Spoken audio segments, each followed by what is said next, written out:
मेरा नाम है श्रीनिधि नागराज। मैं जूनियर KGB क्लास में पढ़ती हूँ। मेरा कविता का नाम है तितली उड़ी उड़ न सकी। तितली उड़ी उड़ न सकी, बस में चढ़ी शीतना बिल्ली तो रोने लगी। बंदर ने बोला आजा मेरे पास। तितली बोली हट पदमाश मेरा घर है पास।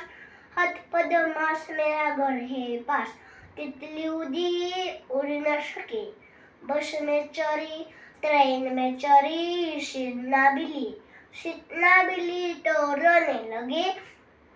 हाथी ने बोला आजा मेरे पास। तितली बोली हट पदमाश मेरा घर है पास। धन्यवाद।